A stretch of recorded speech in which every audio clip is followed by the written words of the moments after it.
अरे तुम्हें वोट का अधिकार दे दिया है, तुम इस स्थिति को ऐसे पलट सकते हो, बिल्कुल पलट सकते हो। लेकिन सबसे पहले तो आपको यह समझना पड़ेगा कि मेरा दुश्मन कौन है। जब दुश्मन समझ में आ जाएगा तो उससे अपना बचाव करने लग जाओगे, उससे दूर होने लग जाओगे, फिर अपने आप को संगठित करने लग जाओगे। जब संगठित कर लोगे तो अपने ही बीच में से, मायावती तुम्हारा कहना नहीं मानती है, पार्टी हमारी है ना, बसपा पार्टी हमारी है, बहुजन समाज पार्टी हमारी है, मायावती हमारे हिसाब से कैंडिडेट नहीं देती है, ये हमारा दर्द है ना। वो किसी को भी पैसा लेकर टिकट देती है, ये तो दर्द है। ठीक है, कोई बात नहीं। अब तुम इकट्ठे हो गए सारे वोटर्स, मान लो, ठीक है, तुम इकट्ठे हो गए, तुमने अपना एक चुन लिया आदमी कि भैया इसको वोट, इसको टिकट दो, मैं बहन जी इसको हम जिताएंगे, इसको लड़ने की जरूरत नहीं पड़ेगी, जीता हुआ है क्योंकि हम दे रहे हैं इसको, ऐसे ही तो होगा। तो बहन जी ने आपकी बात इग्नोर कर दी, ठीक है, तो बहन जी को सबक सिखा दो। एक सीट पर जो है जिसपे नहीं दिया सबक सिखा दो। बहन जी अगली बार समझ जाएंगी भैया समाज इकट्ठा हो गया है, समाज की बात नहीं मानोगे तो कुछ नहीं है, तो अगली बार से तुम्हारा चुना हुआ कैंडिडेट ही वो देंगी। और अगर नहीं देगी तो अपना इंडिपेंडेंट खड़ा कर दो भैया, ताकत तुम्हारे पास है। लेकिन वो कब ताकत आएगी? जब तुम इकट्ठा हो जाओगे। लेकिन ये वहां ऊपर बैठे हुए लोग भी जानते हैं कि तुम कभी भी इकट्ठा नहीं हो सकते। हो सकते हो इकट्ठा? नहीं हो सकते। जब तक पौवा काम करेगा है, जब तक पौवा काम करेगी जब तक ना है। अरे तो पौवा अगर समझ में आ गया है, इतनी बड़ी बीमारी है, पौवा नहीं छूट रहा है, तो पौवा भी पी लो भाई, जो दे रहा है उसका पी लो। वोट तो अपना ईमानदारी से दो। वहां कौन देख रहा है? वहां कौन देख रहा है? वहां कौन देख रहा है? जो भी कुछ दे रहा है अपना, कम से कम बाबा साहब को ध्यान रखो, बाबा साहब की तस्वीर तो बसा लो अपने दिमाग में। तो अब ये बताओ मुझे कि बाबा साहब का जो डिसीजन था हिंदू धर्म छोड़ने का, वो कितने लोगों को समझ में आया है? उनका डिसीजन गलत था या सही था, ये बताओ मुझे। सही था कहते हो तो मानना ही पड़ेगा। इसका मतलब ये है कि तुम्हें भी इस बात को फॉलो करना पड़ेगा। छोड़ रहे हो हैं? अच्छा, बौद्ध धर्म अपनाना है, फिर बौद्ध धर्म अपनाओगे हैं? अपनाओगे? गारंटी मैं देता हूं, गारंटी मैं देता हूं कि बौद्ध धर्म सिखाऊंगा मैं। ऐसे नहीं बोल रहा मैं ऐसे धर्म पर तो नहीं करता। ये जो मंच लगा के दीक्षा कार्यक्रम बांट दिया, सर्टिफिकेट दे दिया ना, मैं नहीं करता ऐसे। हमारी मीटिंग अब भी चल रही है, इस टाइम भी मीटिंग चल रही है। दोपहर को 2 बजे शुरू होती है, रात के 12 बजे चलती है, सुबह 5 बजे शुरू होती है, 9 बजे चलती है। और उसमें हम सिखाते हैं, सारे बौद्ध धर्म को सिखाते हैं कि बौद्ध धर्म है क्या, कैसे फायदा होगा इससे। भगवान बुद्ध गाथा में कहते हैं, अकोच्छिमंग अवधिमंग अजिनिमंग आहसी में ये चैतंग उपनहंती बेरंग तेसंग न सम्मति। क्या उसने मुझे मारा, उसने मुझे पीटा, उसने मेरा सब कुछ लूट लिया, उसने मुझे जीत लिया। जो ऐसी बातें अपने मन में रखते हैं उनका वैर कभी शांत नहीं होता। बड़ी महत्वपूर्ण बात कहते हैं।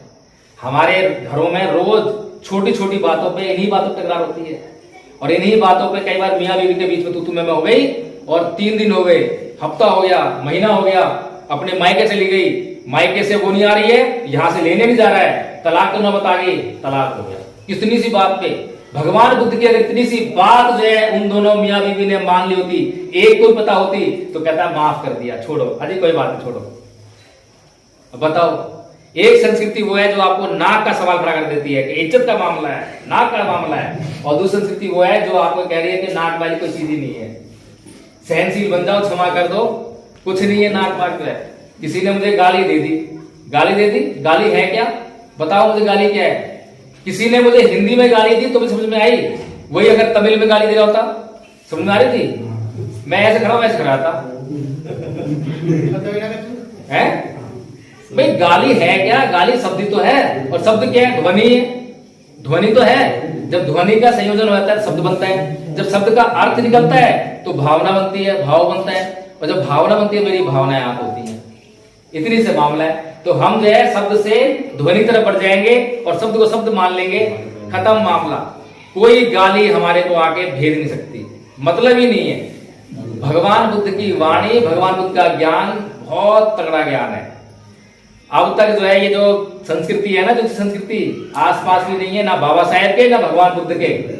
भगवान बुद्ध कहते हैं कि ये दीवार आप देख रहे हो, इस दुनिया में अधिकांश लोग, ज्यादातर लोग, 99% लोग जो हैं इस दीवार को दीवार मानकर जिएंगे और दीवार मानकर ही मर जाएंगे। लेकिन उनमें से बहुत कम लोग ऐसे होंगे जो इस दीवार को कहेंगे कि भाई ये दीवार तो है, लेकिन ये ईंट भी है, रेत भी है, ये सीमेंट भी है, पानी भी है, आग भी है कि नहीं है? फिर उसमें से भी बहुत कम ऐसे लोग होंगे, उनमें से भी जो वो अंदर घुस पाए, वो और अंदर घुसेंगे, कहेंगे भाई ये ईंट तो है, लेकिन ये भट्टा भी है, मजदूर भी है, आग भी है, पानी भी है, मिट्टी भी है।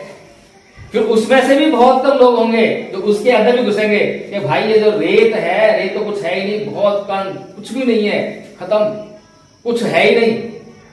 कितना बड़ा ज्ञान है बताओ मुझे। ये तो हमारी दृष्टि के ऊपर बात है ना।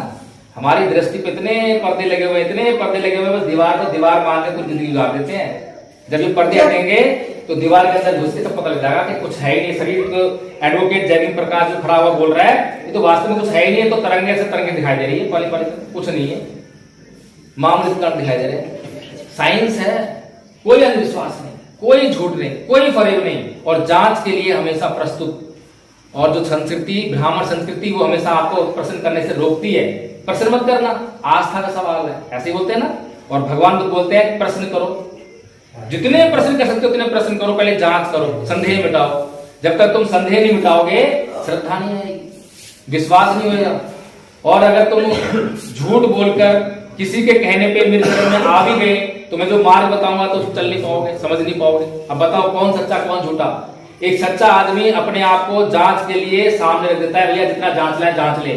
और झूठा बेईमान चोर आदमी बचता है, कहता भाई कि प्रश्न कर ले, कहीं ये ना पूछ ले भाई हाथी जो है चूहे पे कैसे बैठ जाएगा, आदमी गर्दन काट दो तो कैसे उसकी हाथी गर्दन फिट हो जाएगी। सवाल तो बहुत सारे हैं, इसीलिए सवाल का जवाब नहीं है, इसीलिए कहते सवाल मत करना, आस्था का वक्त। लेकिन भगवान बुद्ध कहते हैं सवाल करो, जितने सवाल करने हैं। तो इसलिए मैं अब आप लोगों के बीच में बहुत सारी बातें मेरे पास करने के लिए, बहुत कुछ समझाने के लिए